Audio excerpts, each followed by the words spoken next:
following is a presentation of the Belly Up Sports Media Network.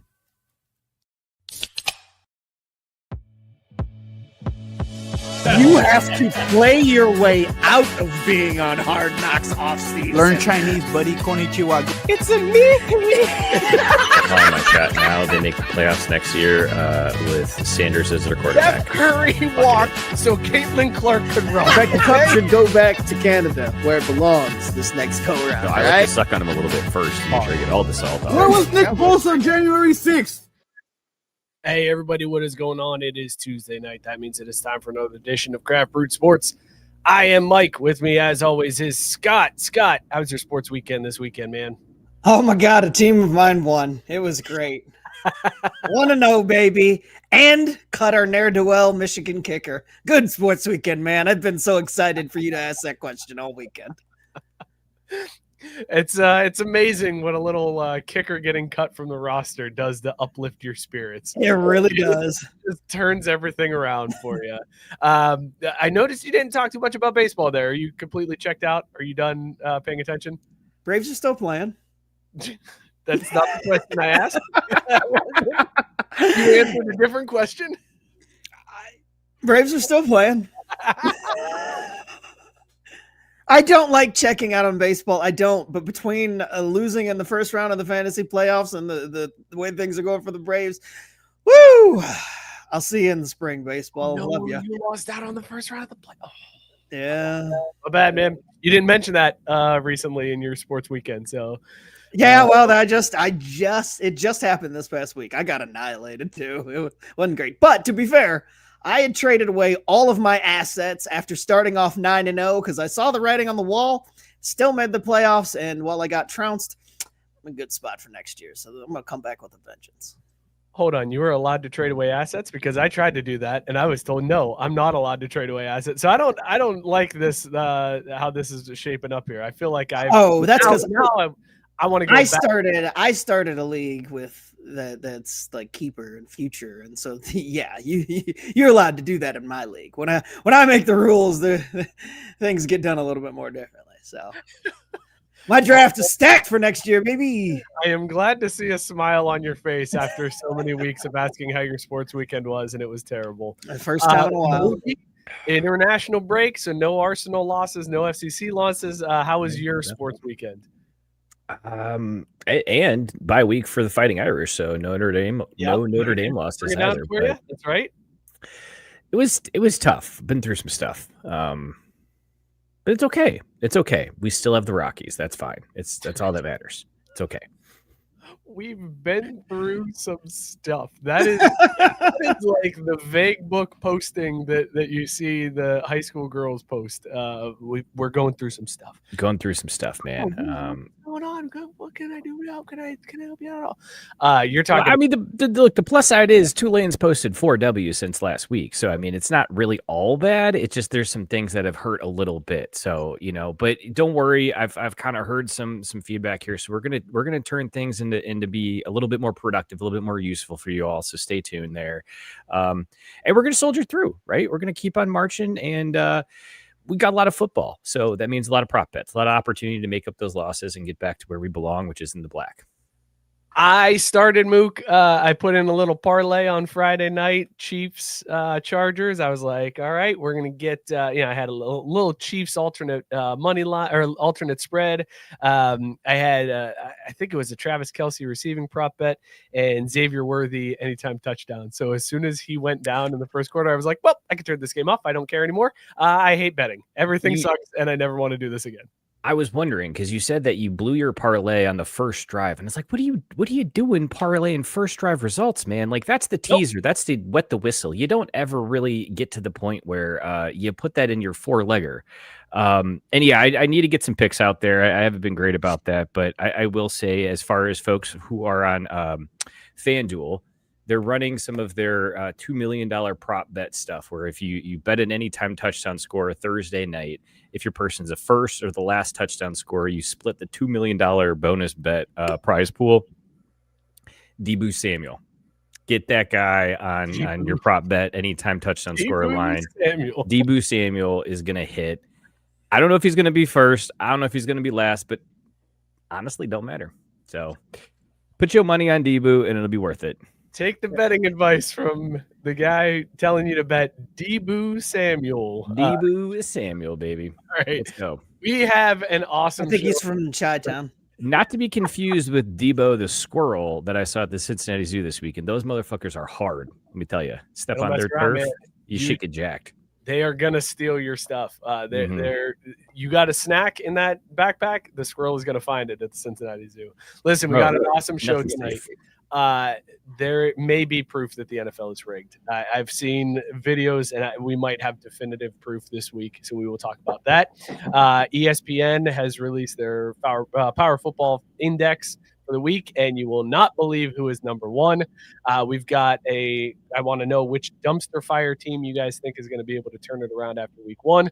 We have a Missouri fan that was King Team Petty. We got the Wise Guys poll. We got to talk about that Phillies Karen that was all over the social medias this week. Also, another story that broke since we last were on air, Kawhi and the $50 million salary cap circumvention. So we'll get to that. Plus a new TikTok challenge that we saw, and a 69-year-old busted for steroids. Tons to get to tonight. Before we get to all that, though, let's talk about these beers that we were drinking tonight. As always, we rate them on Caesar scale, dog or no dog. Scott, what is in your mug tonight, dog or no dog? Well, I had a senior moment tonight when I realized I didn't buy any beer. Uh-oh. So we are going with Old Granddad 114. I thought I saw a liquor bottle. Because this is the bourbon that Mike and I drank on Blake's show for Whiskey and a Mystery. And it is a dog. Like I said, 114 proof. Halle-Berry. We got ourselves a little three-finger pour, and it's a lap dog, baby. Lap dog, no shedding. Such a good bourbon. Wow. Yep. Old Granddad 114 is such a good bourbon. I'm actually jealous that you're doing that. Can we just drink bourbon on the show? Do we have to? Yeah, I mean, that's like we've been doing the THC infusion drinks. We've been doing whatever. So I'm like, screw it. Something it's just craft inebriated sports. Like, right. See, exactly. Trying to get inebriated. Somehow. As long as it's not Stoli, I feel like you're still sticking to the spirit of the law, right? Even if not the letter. At the end of the day, cheers. Mookie, what are you drinking tonight? Dog or no dog? Oh, this thing is an absolute dog. This is that dog. This might just be me, but when I see dogs, I'm like, I want to wrestle that dog. Like, let's go. Like, we're getting down on all fours. We're gonna wrestle around. This is one of those dogs I see from a distance. I'm like, I want to wrestle that dog because Grocery Getter Tropical, New England style Indiana Pale Ale. Indiana, that's right. Indiana Pale Ale. Indiana, not an India Pale Ale. No, not India. Indiana Pale Ale from Millhouse Brewing Company, which ironically enough is not in Indiana. Go figure. Surprising. It's in Poughkeepsie, New York. So why they're making Indiana Pale Ale, I don't know. But this shit is amazing. Hold up, time out. Name that city one more time. What was that city? Poughkeepsie? That is not how you say Poughkeepsie. Shit! No joke, huh? Poughkeepsie. Yeah, that does look different. And yeah. So, anyways, I popped this thing open and I smelt it before I saw it, and I was like, holy shit, I want to drink that beer. So, in terms of is it a dog or not, I want to wrestle this dog. That is the weirdest way to say it, but I love it. It's also the strongest compliment I can give to a dog. I want to wrestle you. If I don't want to wrestle you, you're not a dog. You're probably a cat. Hold up, is that it? Like, you want to wrestle the dog is the highest compliment, not like I want to rub the belly or scratch behind the ears. It's wrestle. That's the highest compliment. Yeah, like I want to play with you. I want. We're gonna get rough. We're gonna get wild, and afterwards we're gonna have some belly rubs and some drinks out of the dog bowl. Like that's what a good time is with the dog. If you can't do that with the dog, then like I said, it's a cat. I got no room for that. I'd wrestle Seamus. I'd wrestle that dog. He probably wouldn't like it, but I'd get down with that if he was up for it. James is only 15 pounds. There's no wrestling Seamus. Well, you don't body slam. That's more of a technical, you weave between the legs, roll around a lot. It's more of a fast-paced kind of situation. He's a featherweight. He's a flyweight, if you will, right? He is a flyweight. Let's see what you guys are drinking in the comments. Robert Taylor said, hey all, what's up? New job is going well. I will be enjoying a nice rum and coke tonight for the show. Good. a good rum and Coke is going to come by, man. Like, just especially at home, I can never get the mixture right. Maybe I'm not using the right rum. Maybe that's the problem. All right, let's see what else you guys drinking. There's Mookie. There's a lot of comments here. Release the Mookie pick. I already put the Debo pick in the chat, so we're gonna start sending them out hot and heavy. I do have a season-long parlay running that I guess I'll still put out. Technically, you've missed a week, but you could still probably chase it. It seems like easy money, especially when you put a prop bet bonus on it too. So I'll put that out there as well. Fair enough. Gabe is drinking After Party, a double IPA, and Indiana Pale Ale, as Mookie would say. This is from Sycamore Brewing, 9.4% ABV. It's been a Tuesday. Snoop Dogg after a USC win. Hopefully, ND wins in my presence this weekend. Oh no, Gabe's going to a Notre Dame game. Mark the L. Release the L. Texas A&M, take the Texas A&M and the points. That's all you got to do this week. Here's your pick for the weekend, because they might win. Like, Gabe has seen some wins, so they might win, but they're not covering. So I'm taking Texas A&M to cover that spread, whatever it is. I don't even know what it is. Let's see. Texas could be worse. Could have said bust out the peanut butter. No, we don't do that around here. Peanut butter is for putting on sandwiches, and that's about it. Jesse said Mookie walking back to dog wrestling like an FBI informant. Hey, I'll defend this to the end of my days. Like, I love wrestling dogs, and like, I'll tell you what, I let them give as good as they get. Like, they have teeth, and they get to use them like I get to use my hands. That's totally fair. It's above board. I ain't no bitch about it. All right, let me just put it that way. Sarah said she's volunteering, drinking a Founders beer, doing great. Founders makes great beers. A good choice, Sarah. Biscuit. What are you volunteering that they let you drink on the job? That sounds amazing. Dude, that sounds like every church festival I've ever volunteered at. What are you talking about? Well, yeah, but it's Tuesday. Those are usually on like the weekend. So, you volunteer at church on the fair, weekend? I guess. Also, who knows what's in your Yeti? You can drink wherever you want, Mook. There's nothing that's stopping you. You throw that in a Yeti, you're fine. Right, except when I say I'm doing it at the playground with kids, it gets weird. And I guess Robert pointed out Alcoholics Anonymous is who says that. Okay, fair. Fair enough. Gabe, +7 A&M. Take that. I'm taking +7 all night. Biscuit said he's drinking Walmart Cherry Kool-Aid. It is the Old Faithful Basset Hound dog. That's good. Is it at Notre Dame or? It's at Notre Dame. Yeah, I'm definitely taking the 7 points. Notre Dame may win it by 3. Jesse's saying, Robert, if you don't hide the booze, it's not anonymous. That's a good point. That's a good point. I am drinking a beer from Out of Order. This is an American Sour, 5% ABV. This one's from Rar Brewing in Cambridge, Maryland. This is Out of Order Rocket Pop. Bought this one strictly for the can. Love it's that. A solid dog. It's really good. I like this beer. I'm really coming around on sours. I got to be honest, guys. Told you, dude. They're the only beers I drink now. Thank you. Thank you. Man. It becomes the go-to, and I get legit upset. I go through the aisles now, and I'm just like, well, I've had every Urban Artifact here, and there's nothing else, so I guess I'm not getting any beer. I can't believe I'm going to ask you guys this, but then what happened to stout season? It's stout season. But the thing is, though, with stouts is it's always been difficult to find good stouts. Like the abundance of good stouts is very low. And so, I mean, maybe it's just because I plowed through all of what's available, and it's like sours, where it's just like, all right, now like the harder, it's just harder to get some of the other ones. The liquor store closest to my house is the only one that carries like any type of variety and like rotates new ones in. So limited options around me. I feel like the issue with the stouts is that too many people think like you, Mook, and don't appreciate stouts in 90-degree summer heat. So they don't buy it. Yeah, they only get some of like, them during the end of the year. Yeah, like if you had a refined palate where you can enjoy stouts year round, we might be able to enjoy stout season year round, because it's always stout season. I don't know. Look, man, if I'm sweating that hard just standing around, it ain't time for stout. it's always time for stout. Tank is dropping some knowledge in the chat here. He says that RAR, is it RAR or is it RAR? Is this the brewery? What I call it RAR. RAR is way more fun to say. I was gonna say I'm hoping it's RAR because it's not RAR and it's just RAR. That's a Google. But he says they make the best sours. 450 North ain't got shit on them, which is crazy because 450 North is on the pedestal. Yeah, dude. They're up there. And then he said Bottle Logic equals the best stouts, and they're distributing in Ohio now. Maybe I might get back on the stout train. If I can find some Bottle Logic. I'm never off of it. But again, it's like, how often do you go in and see any stouts except for like the dead of winter? That's about the only time they kind of try to rotate their stouts. The rest of the year, it's like you're lucky to find just Guinness on the shelf. I blame Cincinnati for that.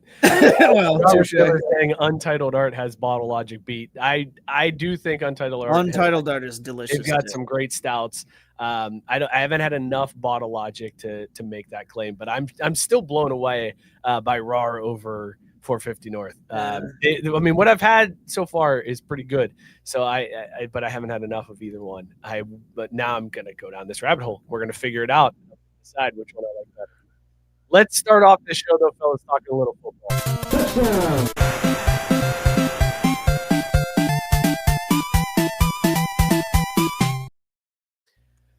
Week 1 of the NFL is in the books, and we already have our first claim that the NFL is rigged. It didn't take long, boys. It did not take long, but we have a guy who has pointed out on video that the NFL is rigged. I'm going to play this video. I don't know if this is going to mess with our monetization or get any copyright issues here. We're going to pull this up, and I want you guys to watch this one together, all right? Because this dude calls out a very specific play in this Bears versus Vikings game. The defensive end here has a wide open shot on Caleb Williams, wide open shot, and he just moves away. Just absolutely shifts away from Caleb Williams, avoids the sack, avoids taking him down. Look at this. He leans into the blocker and gets knocked out of the play. Look, what is that his evidence? This is the evidence. This is pretty damning evidence, fellas. What this is here is just wide open. He's got a wide open sack here and bails on it. I think this guy's thinking too much and he's trying to do too much. Like he looks like he's sitting there at a moment and he's worried about the juke. He's worried about contact instead of focusing on the fundamentals. And I know I teased this earlier. So Mike, if we want to go to the other clip, we want to go to the tape, you want to go to the clip, because ladies and gentlemen, the fundamentals are what's most important about football. And as you can see,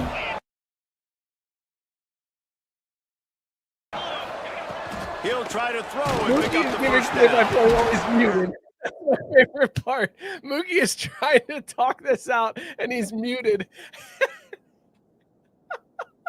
He's still going.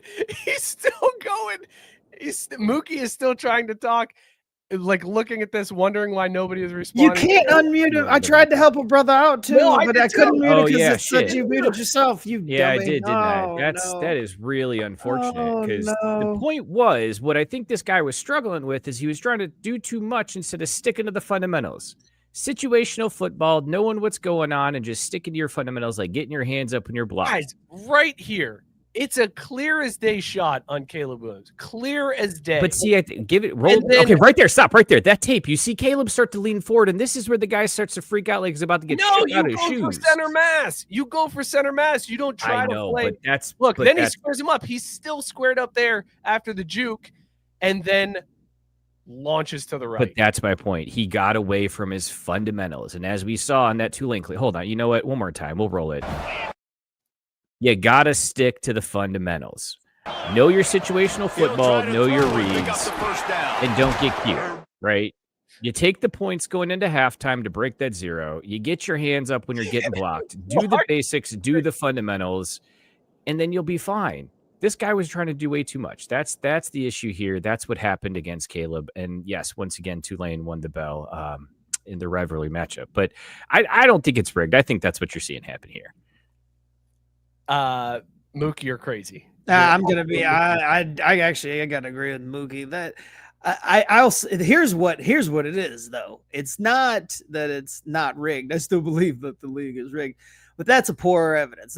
That's years of conditioning to these bitch ass rules, and I'm gonna be that guy. But I mean, this wouldn't have happened in the '90s. In the '90s, Caleb Williams would have been in back surgery right now if this was the '90s. But these guys have been now conditioned to hold up and stutter and think and not hit the quarterback at it, because I mean, he's got him squared up. You're right.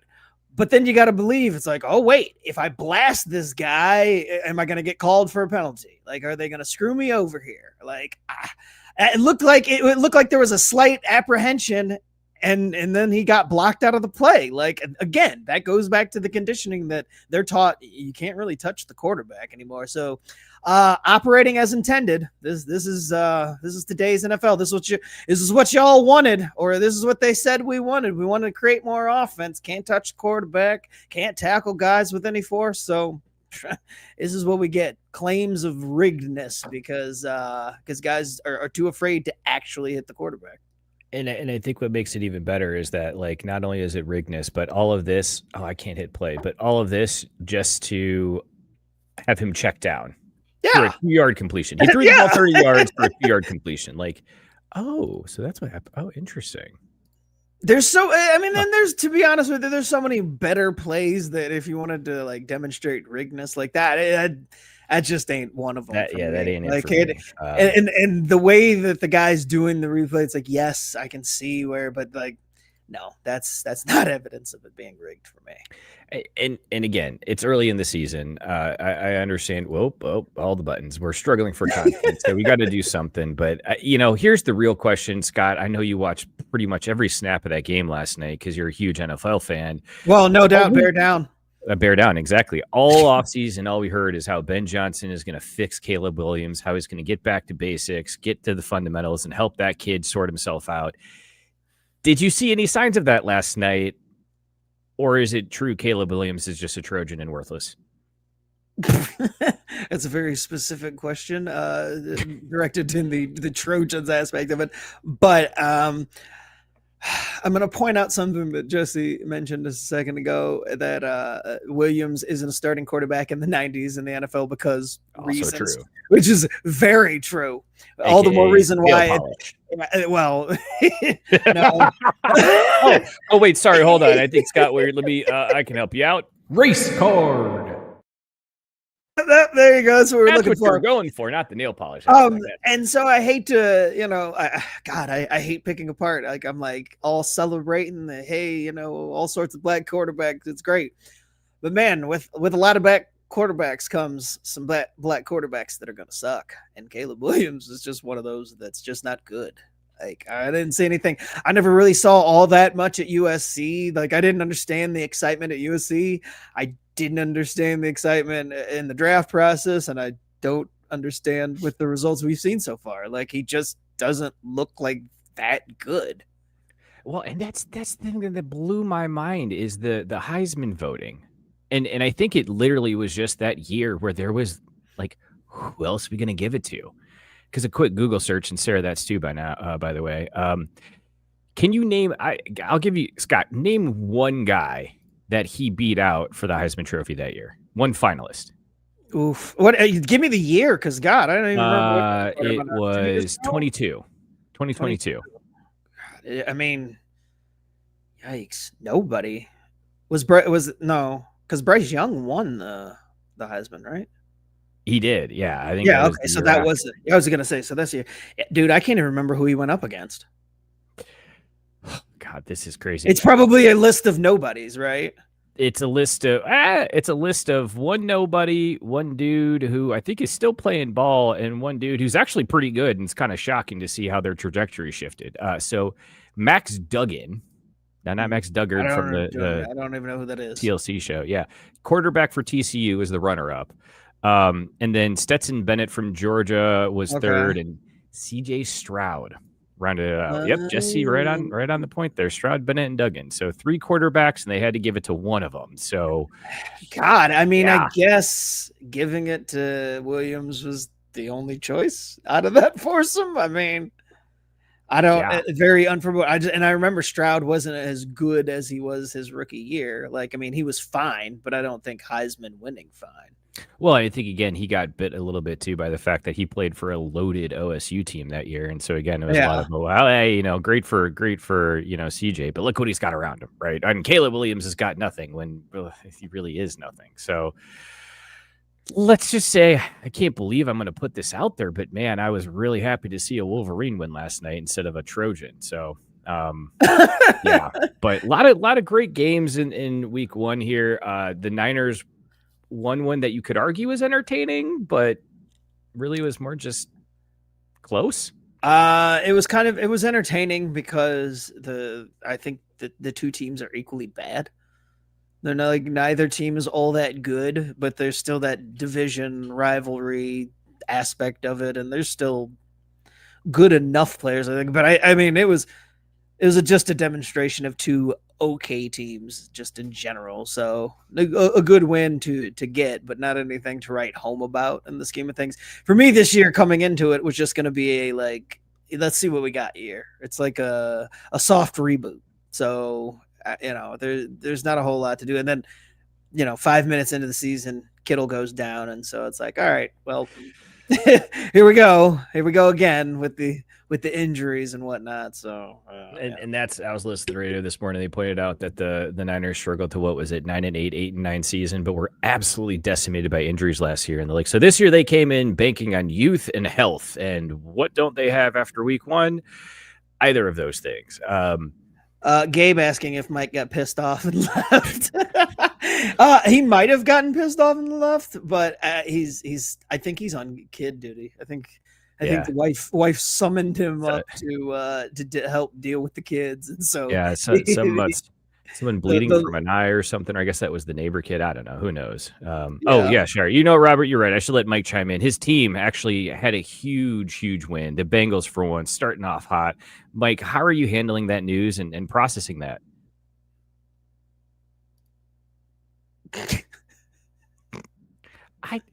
I thought we had the Zach Taylor drop. We don't? He feels good. Real good. I don't know. You can check that out, didn't he? We're doing awful at vamping. I got to tell you that. Oh, this has been wonderful. Yeah. Now here's a guy. I had another question to ask you about the Niners. I can't fucking remember. Do you want to see them play Brock Purdy this weekend and capitalize on an easy opponent to stack the W, or do you think it's more important for them to let him rest and come back to full health and hope they can sneak one by with what's his name? Mac Jones. That guy that I cannot believe is still in the league. I swear he was doing TV analysis work. I'm fine. You just paid Brock Purdy, so if he's not 100%, you just let Mac Jones take all the bullets. I'm not worried. Like, again, this year is just a show me year. There's no real hopes of competing, and so there's no reason to get multiple guys already out for this game anyway. So I'd rather not even take the risk to just EPL and come out 1-1 and. It's a meaningless win or loss either way, so I'm good. How many wins do you have to get to come out of that division though for the playoffs, or you don't even care at this point to make the playoffs? You're just like, hey, this is a soft reset. If we get there, great. Otherwise, like, I think that's where I'm at. Like, I kind of it's not a tanking situation, but don't win as many games as possible type season where it's. Get it good enough, like be bad enough to get a good draft pick, but good enough to be like, okay, the draft pick, when you add them, it's going to help them. Like it's like the missing piece. So Scott over here basically saying, get okay. And you know what? Since we're buying time anyways, Dorian, don't worry. I got you, man. We haven't really hit Tulane highlights as much as we're getting back to basics and showing, what good football looks like. And one of those examples, again, getting to the fundamentals, situational football, playing your keys, playing your reads right here. Big first down would have been kick your field goal, get you 3 points. And same thing here. When you're getting blocked, there's still stuff you can do to affect the play. So again, as we covered with the Vikings rigged play early, you can't do too much. Stick to the fundamentals, stick to the basics, and that's how you win yourself the bell against Southern Miss. So wait a minute. Is that the only highlights you have for this week? no, I got another one. Oh, okay. Because I was Yeah. gonna say, I was like, you ran the same clip. I thought you were running another one, and so I'm like, No, we're just we didn't trying to get exhaust the it mileage already, of the did we? production value. You know what I mean? Like it costs the same amount to produce, so why not get all the play we can for it? Plus, if we can teach some folks how to tackle a little bit better and how again stick to the fundamentals and play fast, then maybe that's how you don't end up with issues like the Vikings potentially rigging the NFL. That being said, Tank wants to know, was the Jalen Carter moment scripted, considering it was a big viral water cooler moment to kick off the season? That's a spicy take. That's a good question for I'm more interested in that than is the NFL rigged based off a guy not tackling the quarterback when he could have. well, we're really good at this. I honestly thought that's where we were headed with it, not because the spitting incident was scripted, but more because they're like, you know what, though, we'll say we're going to suspend you a game, but since you got tossed from that game before it happened, we'll just pretend like it didn't happen. We'll play a little University of Michigan suspension ball here and just suspend you for one game, but you'll play in week 2 anyways. Like that's the part that to me I thought would have been the rigging.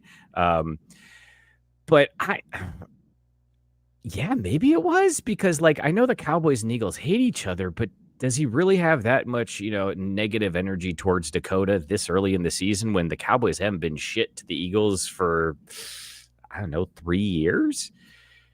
I don't buy it. I don't know. I mean, I don't think it was scripted. I just think he's an idiot. Like it just seemed like a brainless moment to me. It didn't seem like anything that they would have to bother scripting because everybody wants to be a tough guy, and you get some of these guys out there with low brain cell count, and it's like, oh, but the idea of like this moment where we hate each other so much that they're gonna say, like, come on, most of these guys are buddies, like off the field and shit. I mean, Right. yeah, they want to win the game, but it's like I don't believe that there's any like real true hatred amongst them, except for like these guys that think it's still macho to do something like that. Like, oh, I'm gonna spit on them. Like, look, I don't condone anybody spitting on anybody. That's a bridge too far. Even the Cowboys. So I'm not really here to see somebody launch their spit on them. And to the Cowboys' credit, like I know Dak said that he was. Dakota said that he baited him, that they knew they would do it. And I mean, that's even worse for Jalen then if he fell for the trap. Like, I mean, right, yeah. Because I mean, I know that he spit at the ground towards it, and he said, "It's like, oh yeah, we knew that he was going to retaliate." It's like when you know that you can, love you too, dude. When you know that you can get under a guy's skin because he's quick to react like that. I mean, you got to be smarter than that to not take that bait.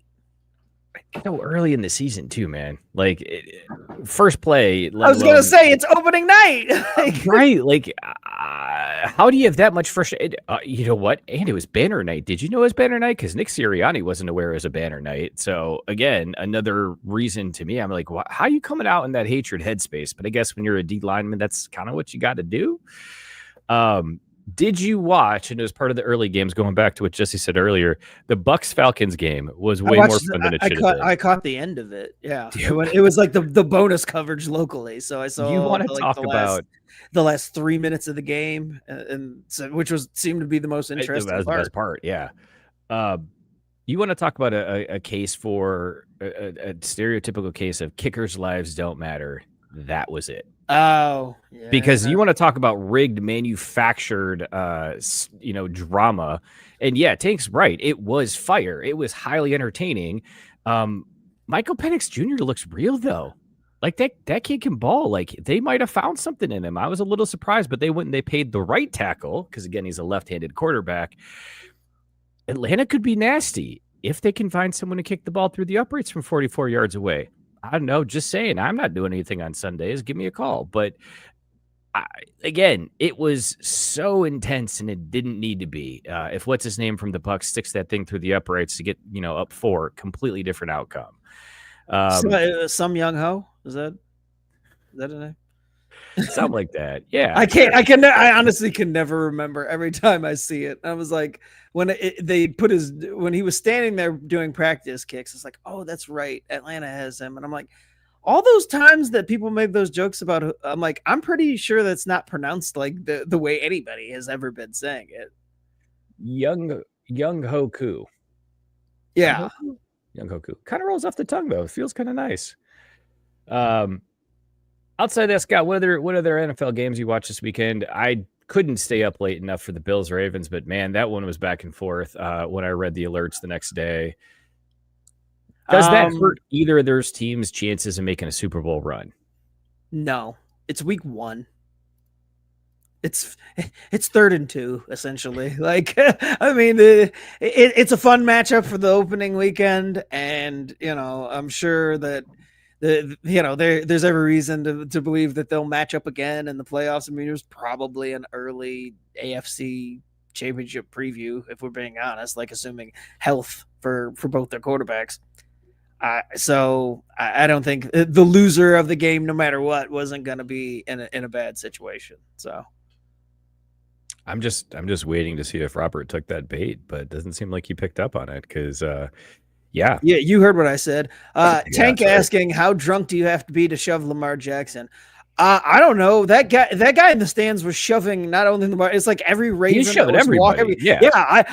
You got to be pretty damn bold because not Lamar responding notwithstanding, if any one of those guys decided they were going to respond, he's another one of those guys that classically thinks, oh, I paid for this ticket. I can do whatever I want because I'm close enough and within arm's reach and nothing's going to happen. I'm invincible because I'm just a fan and they wouldn't dare hurt me. Like another classic case of fuck around and find out. I kind of wish that, he would have done more.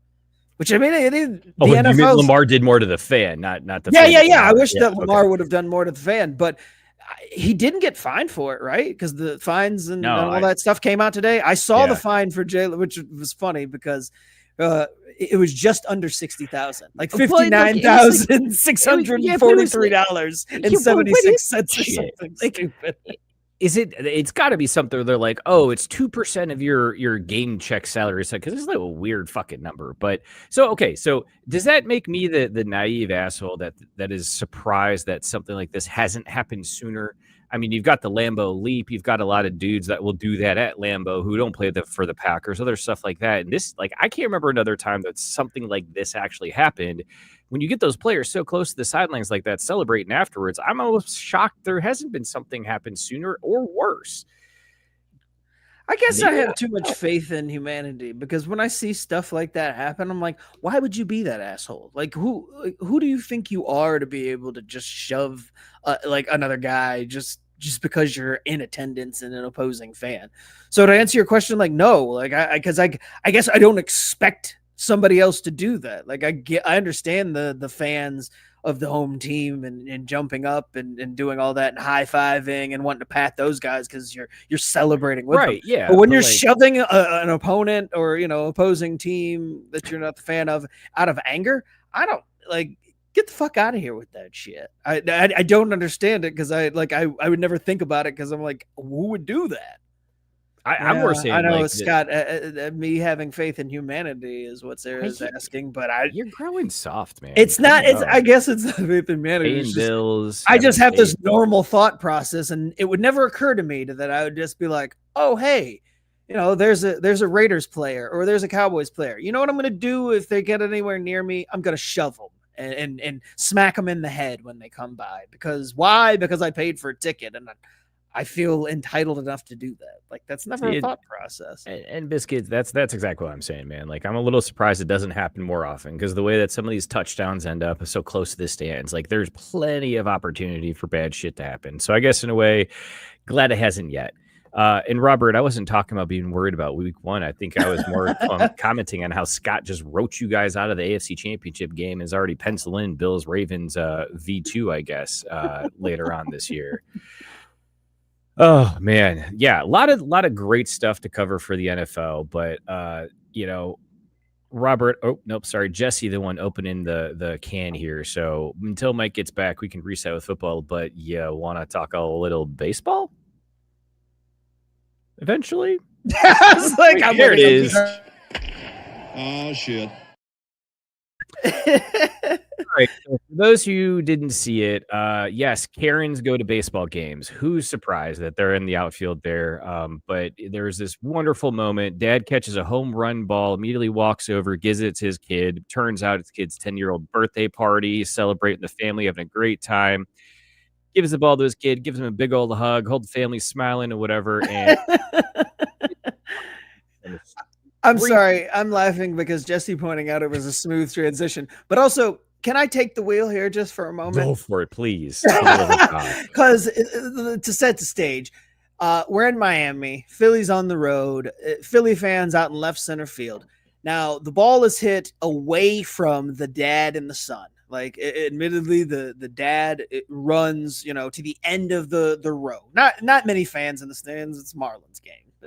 Like shocked that there were that many Phillies fans out there. They didn't jump over people to get to the ball. Yeah, but in the general vicinity. Now, it hit off of the Karen and it, kind of ricocheted. And that's when he grabbed the ball, picked it up, and then runs back over to give it to his son. And I even said, because the wife had asked me, kind of what happened, but I said, I'm like, look, it's fair game at these baseball games. If you don't catch it cleanly on a home run ball or foul ball or whatever it is, once it ricochets, it's anybody's to grab or whatever. And I'm sorry, you don't get to be a giant bitch or whatever to somebody else and say, oh no, that ball hit me or it hit me in the hand or I have some first rights to it because it was hit in my general vicinity. Like, them's the breaks, ma'am. You lost out on that ball because you didn't catch it cleanly or you weren't fast enough to pick it up. Sorry, not sorry. And then the gall of you to demand it back from a kid. Go walking like 20 feet down the aisle too to get to this guy with and his arguing with him. him. Now clearly celebrating with his child and like. Well, and she's like, he's explaining like, hey, I just like, because clearly the dad knows the rules of the game. He he understands. Like, what do you mean? Like, I didn't. It'd been totally different if she had caught the ball or was holding up the ball after catching it and he snatched it out of her hand and tried to hit his son. Like, possession is 10/10 of the law when it comes to a baseball game at a baseball game. So whoever has it is the one that owns it. He didn't do anything like that. Like she never had possession. Yeah. I'm sorry that the NFL would rule that not a catch. And you bobbled it and that's out. So you lose out. End of story. Again, you're not entitled to a home run ball. If I don't care if it lands in your lap or, if it rolls out of it and you don't secure it, it's fair game, man. Like you said, you got to complete the catch. And hey, Mike, you got the clip ready for us over there? Oh shit! Right. Okay. So, well, Scott, I was trying to remember this earlier. Like, remember it was the Aaron Judge home run or whatever that went into the outfield. Like, some dude got his arm like wrenched behind him and stuff in the scrum to get it. Like, that's what happens on these balls. Foul balls, home run balls. Like, you got to be ready to scrap if you're out there like that. And I love that he knows the date, too. Like, the day. Biscuit saying, April 21st, 2016, Cincinnati, Ohio. I almost wrestled a kid in front of me for a ball before I realized he had Down syndrome, so I backed off before I became the most hated person in baseball. Well, Biscuit, I am A, glad that you pulled yourself back off of that, and then B, really sorry that stuck with you so much since then, since now 9 years later, you remember to a day when it happened. But yeah, that's what happens at these games. And like the fact that she clearly didn't understand that's what's at play. Like, look, it all worked out in the end. Due to hit the home run for the Phillies, ended up having the kid and his family come down the tunnel afterwards to the game, took a picture of them, signed a bat for him. Miami Marlins support staff gave the kid a gift basket in the stands and stuff. And so, like, they try to, spread over it as much as possible. But you could tell, too, the kid was shook when they came to bring that gift bag. And it's like, dude, what is that bitch going to do with the ball now? Because I can tell you what she should do. Scott, did you hear about what the offer is that someone's been floating out there to her? No, I did not. A memorabilia company is offering her $5,000 for the ball if she signs it with "I'm sorry" and sends it into them. Oh, this bitch is gonna do that though. I mean, That's the thing. Like after you successfully take this ball from this child, like, and I know in that moment she's not thinking about how this is about to go viral because she's thinking I'm right and I have everything. Like Right. not thinking of the repercussions in this moment. She had plenty of time. Oh shit! But like as you're sitting there after the whole ordeal and you calm down, it never occurred to her like, did I really just take that ball from this kid? Like, and I said, to my wife too, I was like, it's so weird, but also not weird, I guess, because they're notoriously shitty fans. And this is just another example. Like, it was another Phillies fan. It wasn't like, a Marlins, like the dad was a Marlins fan. Like, you have the same fan base. You would think it would have been just like, it sucks I didn't get it, but I'm going to let you keep the ball. Hey, fellow Phillies fans, we're down here in Miami enjoying the game. Like, that camaraderie. The fact that she took it to the goddamn shoes, there's so many levels of absurdity about how she reacted to that situation. Like, I cannot believe that you do it, except for, this just gives me more fuel for my fire whenever I say to somebody that Philly fans are the absolute worst. Like, I don't care what anybody says. They are one of the worst fan bases out there, period. Here's what I want to know. Have you ever been in that situation where you've caught a ball or been able to potentially catch? No, not even close. No, I mean, I've been in the general vicinity where a ball's landed, but I've never been in a position where I could say I laid ownership to it. Like, I had any claim on it. Like, it's always been like a row or two in front of me or something like that. So, going back a little bit, because Biscuit clarified it. He knows it because that was his birthday. Happy birthday. The day Prince died and the day Arrieta pitched a no-hitter. So very memorable day. He also said the Eagles also banned her from football games. Can we get confirmation on that? Oh, shit. That's awesome. That's kind of dope. Right? Like, good for the Eagles. And along those lines, like, Mike, I know you're a big baseball fan, been attending a lot of games. I think you actually went to a Reds game lately. Have you ever been in this situation at all in your time and your attendance at baseball? Nope. All right. No worries. I just figured I had to ask. Might as well. Tyson making a good point that if the lady had been getting finger banged, this wouldn't have happened. Yeah. If old dude had his hands down her pants during that moment, then she wouldn't have become a national story. Because this damn thing I had looked up Monday morning, I'm like, damn, that bitch made GMA. Like, they're talking about how horrible of a person she is. So Good Morning America. It extended out of the orbit into, pop culture for a minute there. And it's like, yikes. And how fitting that she looked exactly like she was Karen. She was like she was like she had the official Karen haircut, the outfit, the demeanor, everything. It's just like the bleached blonde hairdo with the black undertone. Like, I mean, 100% she voted MAGA, like, no doubt about it. But you know what? Couldn't have happened a better person, right?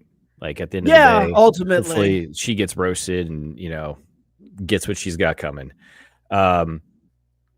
Let's shift over a little bit here with a really smooth transition as I click through the buttons and talk a little bit about.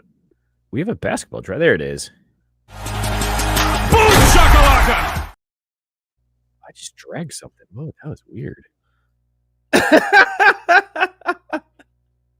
Oh shit! Now my things are broken. Oh, that's great. Well, Scott, you're hitting the other transitions tonight, so hope you're ready for it. What did you do? I have no idea. I clicked dragged by accident, and now I can't scroll on any of the things. That's neat. Way to go, StreamYard. I guess that's what happens. You spend all your time adding in this notes feature that bailed their asses out because Mike. It felt fitting for your blunder. Yeah, right. Might as well just call that the theme of the show tonight. So the Clippers. So you wanted to talk basketball? Yeah, let's talk some basketball. The Clippers paid Kawhi Leonard to not show up to a job. Do we care? Did we confirm that? Like, is the investigation ongoing, or did they officially end the fact that he got paid on the second-hand account to not show up for work? It is still ongoing. It's still ongoing. Okay. Steve Ballmer since last week. So Pablo Torre broke this news on his podcast that I forget the name of, but he does wonderful investigative journalism work.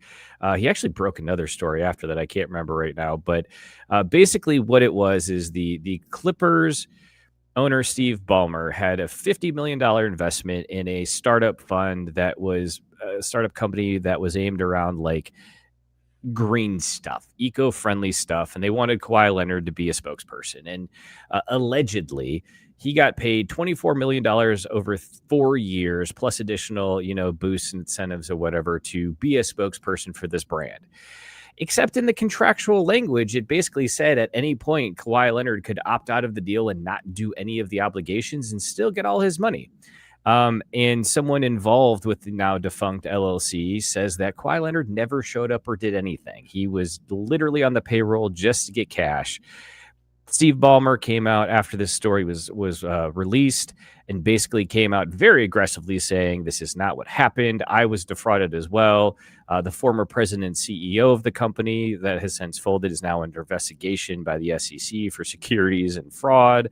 So it's like a whole ordeal and mess. But ultimately, we were talking in the group chat earlier this week is, does the NBA do anything about this?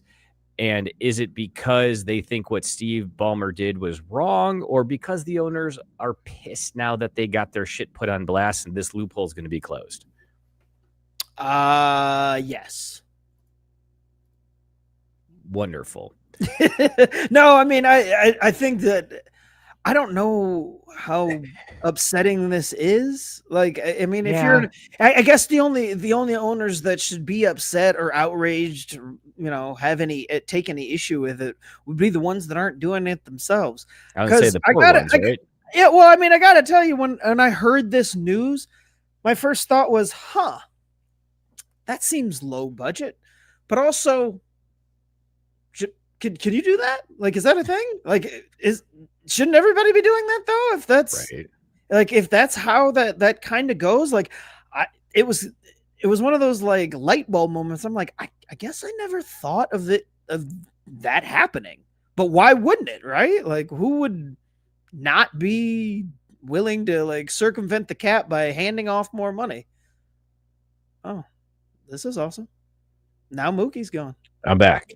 I was like, wait a minute. Did he just crap out too? Apparently it was one of those things where what I didn't just break it, but it was like a slow crash. You know what I mean? Like that slow like delay, and then it's like, and you're fucked. I gotta be honest. I thought this was like the mic. Yeah, he just straight up dropped. I don't know. Like, I'm wondering if what happened is Alex is like, hey, I need you upstairs. Someone just drove into the transformer outside our house, but yeah, something cut him off. So T's and P's, I guess. I thought this was like above board in the sense that everyone knew about it, because you always hear them talk about like, oh, well, the Lakers, the Clippers, they can only pay the max contract or whatever, but it's LA with endorsement deals or whatever. And I always thought, what the fuck does that mean? Like, how much are you really making from like pimping the local Toyota dealerships' cars and being in their commercials? Well, now I get it. It's the endorsement deals that are available to you out there, and you got these big pocket owners who are like, look, man, I'll pay an additional $50 million to just. What was extra suspicious about it is that the company was named like Aspirations, and Kawhi Leonard's LLC was like Aspire Athletics. I was like, okay, see, like this just feels like this is too much to be a coincidence. Yeah, no, I mean, it's wild though, again, that I didn't think about it like as a thing until now, right? Like when the news broke, I'm like, I guess that probably has always been happening, right? Like, is that news? Are we like, I guess it was more like, who's not doing that if that's a thing that you could have been doing up until this point? Because it seems like a very easy way to circumvent that. And then, I don't know, is it really circumventing it though? Like, then if everybody's kind of doing it, like, I don't know. I mean, and if you are paid to do a job and you've done that job, like, what's the problem? I guess. Well, and if they wrote the contract, they clearly were thinking, man, somebody might be onto us, so we'll write the contract language like this, very specific. Like, hey, if you just don't want to show up, like they made sure to cross all their T's on this. So I don't know. I mean, and I've heard people say this, like, Jesse pointing out it's the Clippers, so the league's not going to do anything because they don't care. I don't know, man. The Clippers have already had one owner forced out of the league for being racist. So, I mean, if this was like something that the other 29 owners aren't doing and are like furious about, like, yeah, I mean, they're gonna have to do something, because you can't just have one owner who's circumventing the rules in a blatant way like this. I hope they like end up doing is they're like, yep, you know what? We're just going to fine you $5 million. Seems fair, right? Why not? And Steve Ballmer like, here, let me just break you off a piece and let's keep it moving. Because, look, what's the problem here? Like, yeah, I don't know. You know, like, sucks to suck, right? Like, I guess it's just the idea of even what's the point of even having salary cap if you could just circumvent it like that? Well, I mean, that's really the only point is if like, again, if there's one team not doing it, that team has enough of a gripe to be like, well, I'm playing within the rules because we established that these are the rules. Like, what's the point of having a salary cap and an enforcement for the salary cap within the league if you can circumvent everything within the league by just doing it outside? It kind of reminds me, it's very White House-ish. Yeah, that's the Constitution and law, but if nobody enforces it, I mean, who's going to stop you?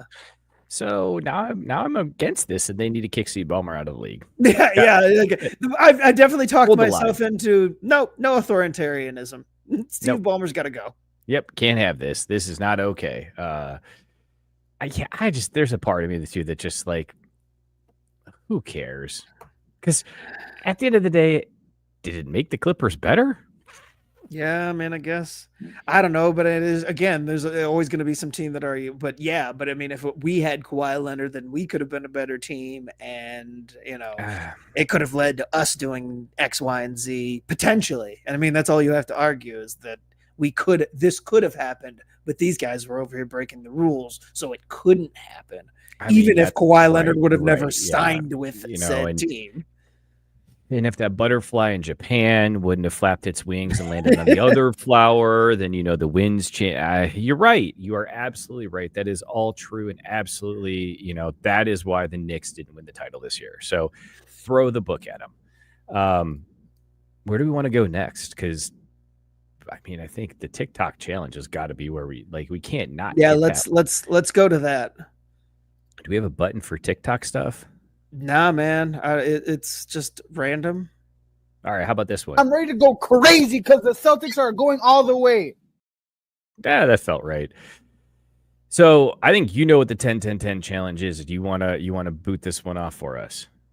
Yeah. So there's a new challenge out here taking hold. We've talked about the 999 challenge on the show, and very much so in the Discord. With you know nine hot dogs, 9 beers. The Discord. 9 hot dogs, 9 beers during a 9-inning baseball game. But now there's a new challenge going around on TikTok, the 10-10-10 challenge, which is running 10 miles. Yeah. Also having 10 beers and 10 slices of pizza. Again, any type of beer. So, you know, I guess you dealer's choice there, and any type of pizza. But I got to imagine that if you're choosing to do this challenge, you go easiest as possible, because my first instinct and my first thought upon seeing this was no GD way. Like, I know that there's a slim, very, very slim chance that I could get through the 999 challenge. Like, I feel like I would probably cap out around 7 of each and be disappointed in myself. But I'm not a fool enough to think that I've even come close on the 10-10-10 challenge. Like, I may make it 4 miles. There might be 2 beers slammed down because they're cold and delicious after a long run like that. And then I guess I'd have a couple of celebratory slices, but that's it. We're looking at like 3-2-2 as the max that I'm pushing. Even at my hungriest the other day, no beer, no running 10 miles, I only ate 8 pieces of the 10-piece large that I had ordered. And I know that sounds crazy, right? But I mean, I'm still too short if we're trying for this challenge. And again, I'm 0 beers. 0 beers and 0 miles. Yeah, so it's just the 0-0-10 challenge. So I mean, it's automatic fail. That's how I know that I have 0 chance of completing this challenge. I just love that clearly Google knows me, because when I Google searched the 10-10-10 challenge, you know what it came up with is, well, that's typically a calisthenics workout routine, or maybe personal development for journaling for 10 minutes. Like, I like Gabe's thinking. Well, so that was going to be my question. He pointed out Donatos and then saying define slices. Right. Because with Donatos, obviously they're much thinner crust there, and 10 of their slices. That's barely a quarter of a large pizza if you're talking about. And it's like, here's the thing that gets me about it is, well, first of all, why? Like, why? Like, the 999 makes a lot of sense to me. You go to a baseball game. Yeah, it's something to do while you're there. Yeah, that makes sense. That seems natural. But this is more like, why? Like, I've not run saying he could walk 10 feet, eat 10 slices, and drink 10 beers. Does that count? And absolutely. It counts as far as I'm concerned, because, again, I got no shot at this. I don't. Well, that's the other part. I think of the three, the only one I have a shot at completing is the 10 beers. I'm not going to hit 10. I'm not going to run 10 miles. Like, the most I've run is 8 in any one running session. And pizza, again, like, I've topped out at 8 plenty of times, but I've never even come close to getting much further. The thing that's holding me back, and like, look, this is say what you want. I've not done a half marathon because that's a really long time, and I don't have an attention span. Like, you want me to run for how long? Because why? I couldn't get into it. But what's your beer though? What's your beer? What's your pizza? Let's take Donatos off the table. That's too easy, right? Like, those teeny tiny little square slices. Like, it's a piece of cake. Yeah, so I'm assuming your standard triangular cut. Like, let's go with a medium, because large in some places the slices can just become just overbearing. So they're just like, well, and I guess a medium only has 8 slices a lot of times too. So we're making them cut this damn thing into 10. So maybe it even has to be a large. But okay, I'm not gonna lie. I'm gonna go bitch. I'm gonna go just a regular cheese pizza, because I don't want to deal with all the extraness that comes with the toppings and trying to do all that, and just added nuisance to the whole thing. And I'm going Bud Light, because they're gonna go down fast. Yeah. So, and Bud Light, they're made by the same people that make Budweiser. So I have heard such things. Yeah. And Gabe asking the right question here, because I think what I would be doing is a thin crust, crispy thin crust, like I don't know, maybe Domino's or something like that. Oh, I like Pizza Hut's. I was gonna go Pizza Hut, but their sauce is good. But it's like, it's got that zest, you know what I mean? Like, well, and it's extra greasy. Like, right, even if you just go cheese, Pizza Hut be greasy as foe. Oh, damn. Oh, wait, Biscuit, are you talking about your 10 feet, 10 slices, 10 beers? Because he's saying 2 slices of pepperoni sausage and extra cheese with 10 Newcastle brown ale. And then the 10 feet. Sounds amazing, but having to do anything at all. That sounds like I'm puking it all up like immediately. After walking the 10 feet, I hope that the 10 feet between the table and is the toilet. Like, that's as far as I'm making it on that.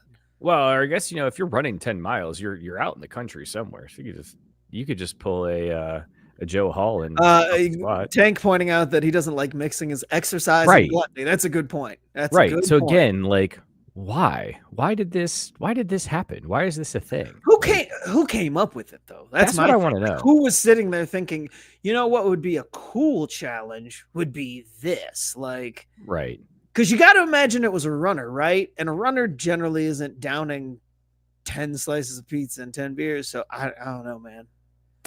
I'm out. I'm out, dude. I guarantee you that I can't do it. It feels unnecessary, but again, just like we talked about earlier, the key about running and all of this stuff is you got to stick to your fundamentals. And you can see right on here, the important part of this, hat-on-hat blocking. You just get one man on one man, create a lane. Turning it on.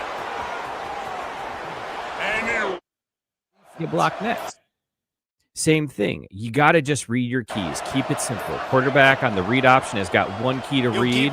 Once you do that, once again, hat-on-hat blocking, you take it to the house. Even to the point where that's right. Don't be afraid to hit that celly. Make sure you rub it in and let them know what you just did to them when a non-mobile quarterback just took it to the house from 35 yards out. That's a 10-10-10 challenge I'd like to see. I was laughing just before you cut to the highlights, though, because Gabe's saying it was probably Dick Run Claire.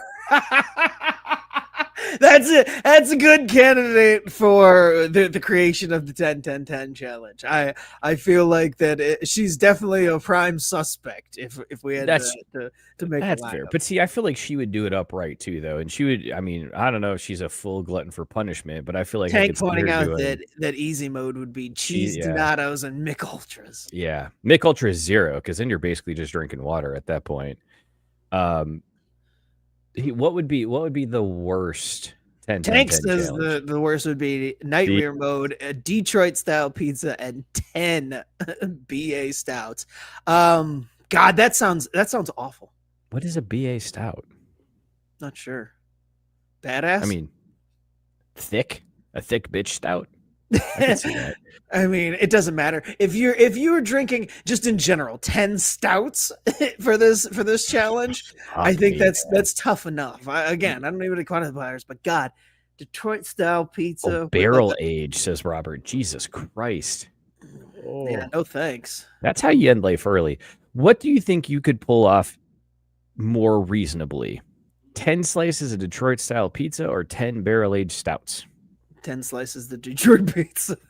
The barrel-aged stouts are knocking my ass down after like 4. I feel like you get down 2 and then you're like, oh, I'm fucked up. And then 10, Jesus Christ, 10's a lot, I think 4. I think 4 is my max of the barrel-aged stouts because you're talking what? Even if you just go with the 12-ounce, man. Tank pointed out, you're saying barrel-aged. Usually bourbon with a double digit IBV. Yeah, dude. I'm done. I'm tapping out after 4 of those. I mean, I'll tell you, we went to Mad Tree this weekend and got some brews, and wife got the pumpkin actually, which is pretty good. It's pretty okay. good. It's okay. Yeah, it's no maple pumpkin or whatever it is, but I got their double dry hopped. What is it? Seeing colors or whatever, and dude pours it and he goes, yeah, I only gave you a 10-ounce pour. It's like because the keg blew, or like you gonna go get more? He goes, oh no, these are only 10-ounce pours. I was like, oh, okay, cool. Are you gonna give it to me then, or are you just gonna like hold on to it, man? Like, because it was the most awkward way to hand me over a beer, and then I found out. So it was a wonderful weekend.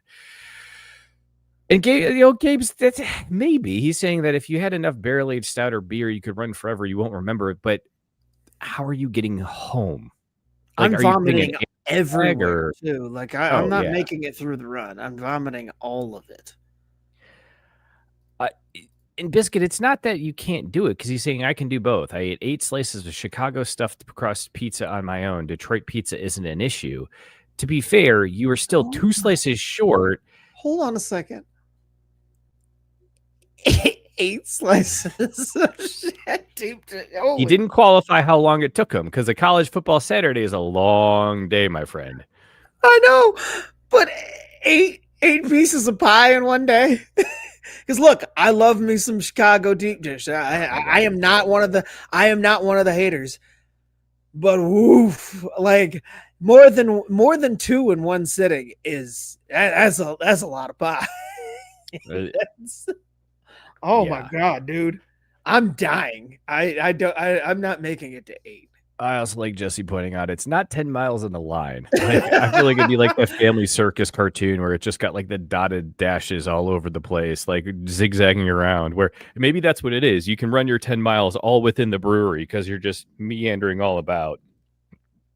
Yeah, I mean, if it's 10 miles accumulative, just 10 miles of movement. What are you more likely to puke from? 10 slices of pizza or 10 barrel-aged stouts? Yes. I mean, the stouts are going to speed up the process. Let's put it that way. That's true. Because again, I feel like at 4 stouts, I'm probably that's my mark. So this feels like the right time to bring back Robert's sip chug drain pour from earlier. What do you spread on your bread for grilled cheese? Butter, margarine, or mayo?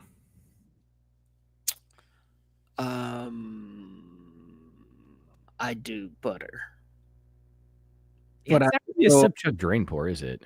Yeah. Well, I mean, I'm gonna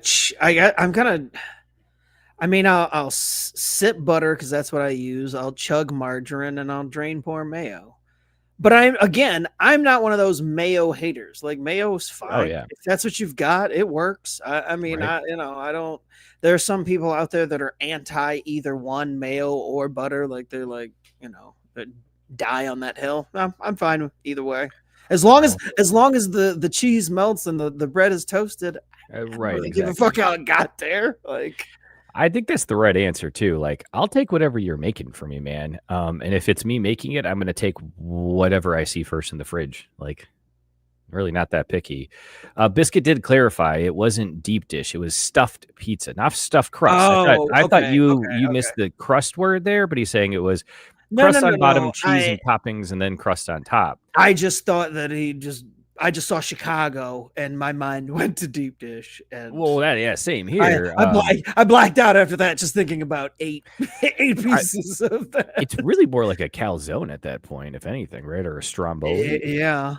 That's some good shit right there. Yeah, I don't know. But I mean, that's still, I'm not making it through that. Wait, you got to go sip, chug, drain, pour. Respect the game. All right. If I'm ordering, if it's a scenario where I get to choose, I guess I would sip mayonnaise because it adds a little something to flavor. Chug butter because it's real, and then pour drain margarine because it's fake stuff, and I had to drain pour something. I don't know. But yeah, I don't know. They're all kind of indifferent. You could swap them all out. And I don't think I would really matter too much one way or another. Oh, there it is. All right. That changes the equation. Biscuit pointing out he was high as fuck when he did it.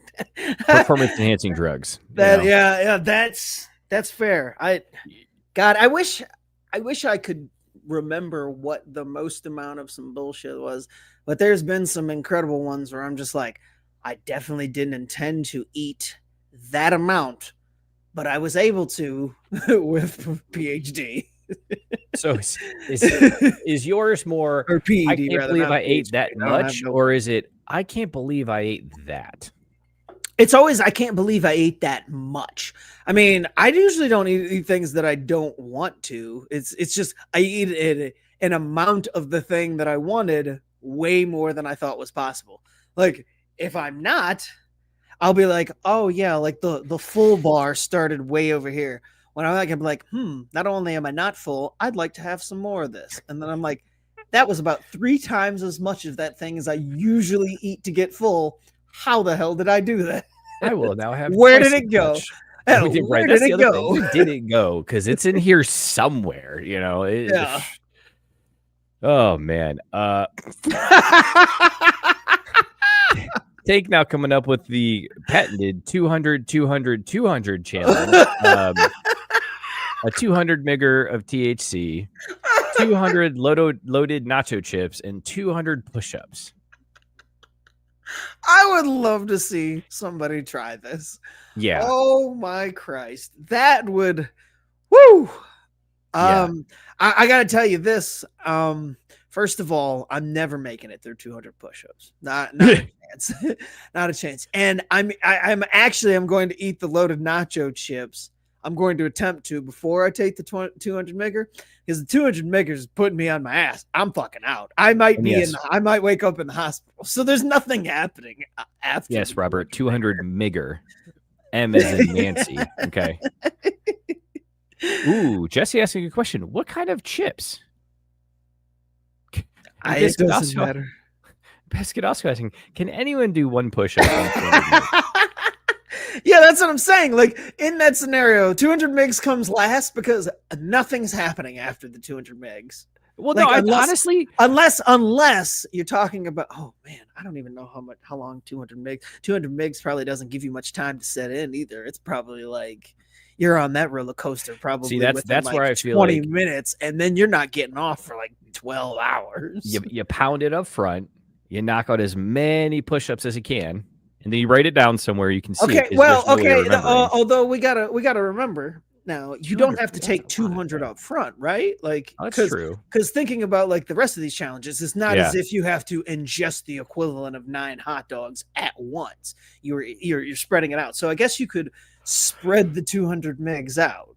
you could 10-10-10 this and do 20 migs, a 20 migger of THC, 20 loaded chips, and 20 push-ups 10 times. Damn, that's a lot. That is I was just gonna say, are you Jesus doing that Christ. 10 times? I don't No, have a nothing whole about- weekend to waste on I this. was gonna effort. say nothing about this is easy. None. No, well, now Jesse pointing out Redman would disagree, but at the same time, he said he gives Redman plus 500 odds to do 200 push-ups while ingesting 200 migs. And then Tank immediately suggesting the 20 exact same rounds, thing you're that like, you did, the ugh. 20 rounds, like doing it like a CrossFit. Oof, man, Oh I my just That's so much, though. Like, well, and 20 again, it rounds? just everything stacks. I mean, I guess if you do it maybe if you do it backwards, maybe if you rotate.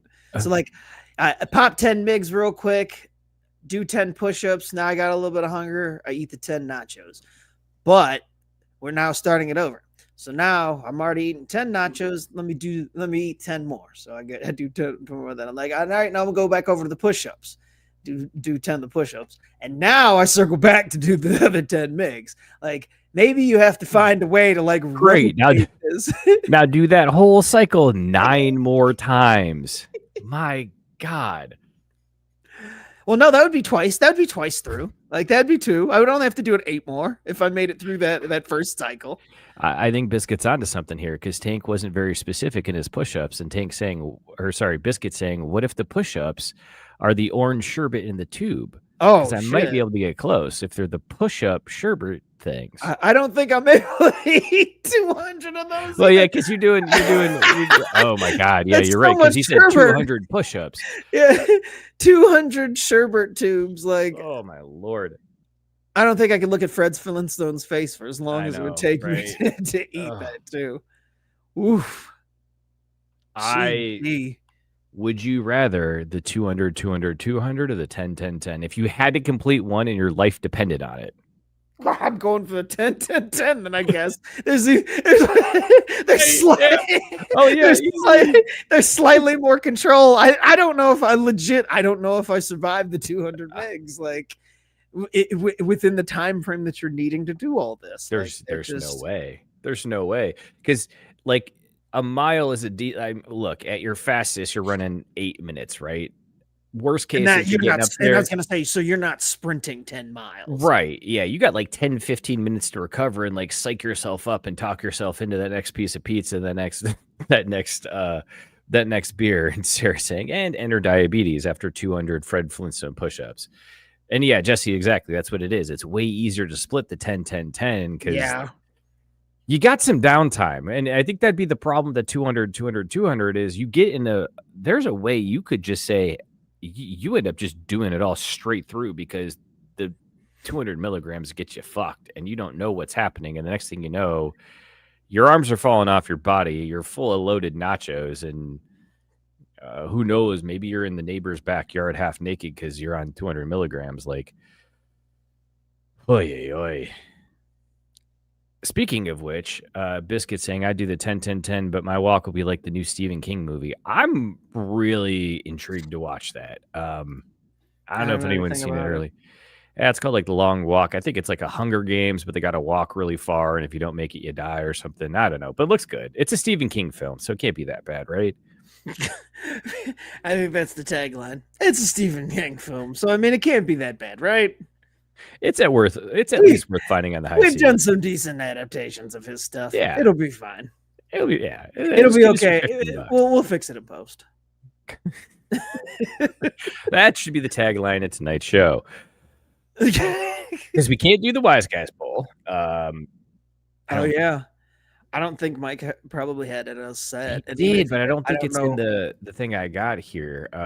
Yeah, because I got a version.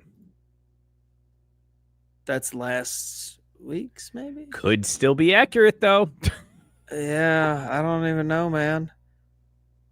I don't remember who was it. And of course the top 4 doesn't look any different one way or the other. That's right. You know what? Hold on. Let's do the Wise Guys poll. Oh, yep, this week still the same. All right, sounds good. Basically. Do you want to reset the Missouri fan passing on the bag to troll Kansas? What? I don't know that one. Yeah, me neither. Yep, don't know that one. All right. I also looked up the 69-year-old man getting busted for steroids. Yeah. I mean, and wasn't it like the rudest way you could do it too? Because it was like a hair loss cancer treatment. Didn't get that far. I just saw that he got banned. Just read the headline. Basically, Totally I totally mic'd it. You did, and you missed the best part because the guy's name, Michael Hooker. Yeah, no. Age 69. I saw that, but I'm like, wait a minute. I didn't see how they discovered that they were in his system, other than like, oh, they're testing. Like, I didn't realize that he needed them for something. No, it's like apparently there is what they call the U.S. Track and Field Masters Outdoor Championship, which I guess is like the senior tour for this shit. So he won the over 65 shot put by throwing a ball 12.55 meters, but he was later disqualified because his urine test showed the presence of mesterolone and synthetic testosterone, which was confirmed via specialized tests that it was hormone made in a lab, which then got him a doping violation, which he admitted, and that reduced his ban from the standard 4 years to 3 years. So he will be eligible again to compete on August 22nd of 2028, because he was taking steroids to win the senior citizens track and field event. Got to do something, I guess. I'm going back to, because that wasn't nearly as interesting as I had hoped.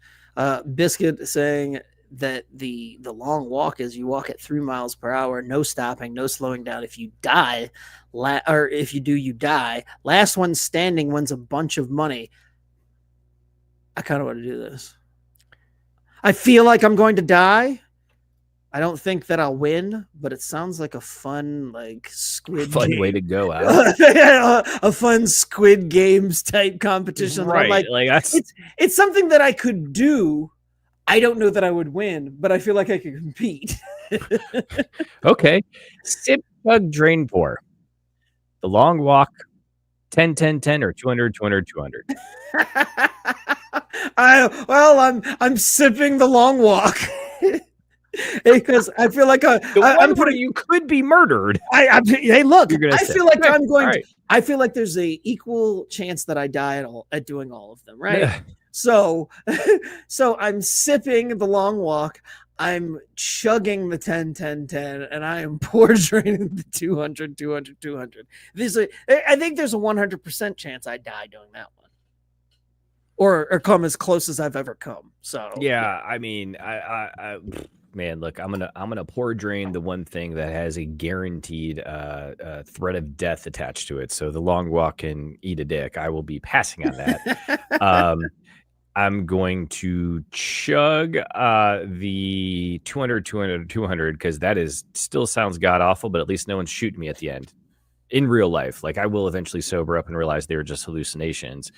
And then I'll sip the 10, 10, 10. I feel like I could probably piece that together if I absolutely had to. I don't say it's something I would want to do or I would seek out, like maybe the 999. I would be like, yeah, let's go do that. Let's take a run at this. Let's have some fun. 10, 10, 10 is more like, all right, you're calling my manhood into question. Fine, I'll do it. No, but I wouldn't really try. No, yeah, you can call my manhood in question on it. I'm like, again, the 10-mile run. I'm like, well, I'm already out. We're already starting off behind the 8 ball on the 10-mile challenge. So, yeah.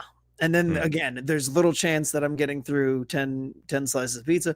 The beer is the only one that I have a shot at even finishing.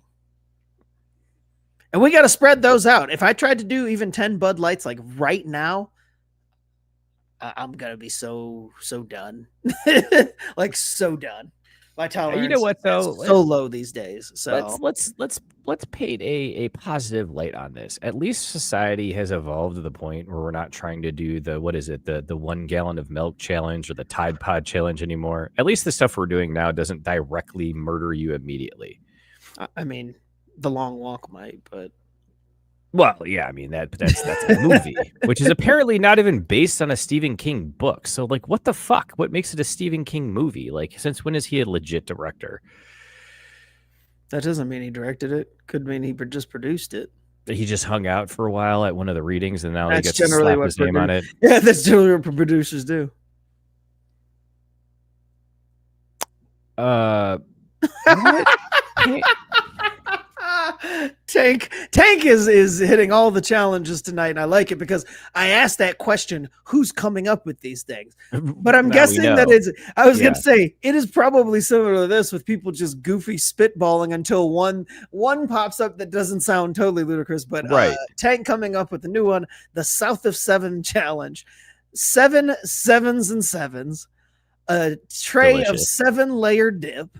Wonderful. And 7 gas station boner pills. An interesting experiment. We'll see what happens. Specifying that they have to be from a gas station is the best. Right, yeah. You can't just go, no over-the-counter boner pills for you. You have to risk it. Sarah pointing out Joe has been training for this. Joe has been training for the long walk. I feel like he's missing his calling. And also, Richard Bachman is king. Well, that's dumb. Why do you need a pen name if you're famous? Just lean into it, man. Jesus, trying to be fucking cute. Ridiculous. Finkel is Einhorn. Yeah, right. I didn't know that King had a pseudonym. Like, I didn't know that he had it. I'm like, why does he need one? What is he trying to accomplish that? I thought, yeah. I mean, when you get super famous like that, don't you just want everybody to know that it's you? I mean, right. I would flex every chance I got. Biscuit saying we had him at 7-layer dip. Yeah. Just cocaine you couldn't quit writing, says Tank. But, well, I don't know. Again, part of the reason why I don't read. It gets complicated and you got all this shit. Well, Mookie, I feel like on that note, we should, wrap things up. And right, yeah. Talk about the beers we're drinking because we're running out of steam. We definitely ran out of topics. And Mike actually ended up having to leave for serious reasons. So everyone's fine. Everything's okay. Everything's good. No one's dying or having 7 gas station boner pills that we know of. Well, maybe. Yeah. I'm not saying Mike. I'm saying, maybe I'll try that after the show. Again, yeah, there's a reason the show is only from chest up. Right? I feel like I could. They want you to call if after 4. I feel like 7's definitely gonna 4 hours. Yeah, I feel like 7's definitely gonna cause. You know what? If you ever need a way to get out of work, that feels like the ticket. I have a massive erection and it's not going away. Yeah, I gotta go to the ER. It's really uncomfortable for me and for everybody who may see me. I'm not going to be in today. What happened? I took 7. Jesse asking, do the boner pills count if you're not, quote, using, end quote, and Tank saying, if you have 7 gas station boner pills, you ain't doing fine. So yeah, like you said, on that note, Mookie, what was in your cup and rated on the Caesar scale, dog or no dog? Oh, it was an absolute dog. As a dog, I would wrestle. I would go back and wrestle. I would love to wrestle in the rain. I forgot that the show started out with you waxing poetically about wrestling dogs. Yeah, and this is where we are. But Grocery Getter Tropical Indiana Pale Ale from Millhouse Brewing, absolute dog. Cannot recommend it enough. Yes, Jesse, this was a show. God, what were you sipping on over there, man? It was something. I didn't have beer. I mean, I guess that's how we should have known the show was going to go completely off the rails. No beer, and we signaled that it was okay to just drink something to get inebriated. But I was drinking Old Granddad 114. It's 114 proof bourbon. It's so smooth, so good. It's an absolute lap dog. The same bourbon that Mike and I enjoyed when we were on Blake's podcast, Whiskey and a Mystery. Great stuff. Inexpensive too. That was part of its selling point. And part of Blake's selling point with his show too is making sure that the whiskeys aren't too pricey, that you can enjoy one without blowing your budget. So if you find some Old Granddad, definitely scoop that because it is damn good. Mookie, well, we finished the show. We completed it. We completed 90 challenge. I don't fucking know, man. We completed the finish the show unexpected host leaving. It's cool though. That's why we do all that prep, right? But one more time, you can find us on all the places you find podcasts. Check us out on the Facebook group. It's literally the only reason to have Facebook. But if you don't want to bother with Facebook, the best place to find us is on our Discord server. So reach out for that. The Discord. Discord, that's right. It's very active in there. People are chiming in and popping off as we're on the show, either not listening and watching live. I don't know why. But again, the comments section comes alive in the Discord. You can also find us on X or Twitter, Instagram, TikTok, YouTube for our live streams. Shout out to Belly Up Sports Network, TikTok Anonymous. And there's a bunch of other shit we usually say here. But like Scott said, we are rolling with 3 finger pours tonight. So thanks for jumping in, joining in, hanging out with us. We'll see you back here, same place, same time next week. Until then, Scotty K. Release those files, baby! You'll never walk alone. Hook 'em.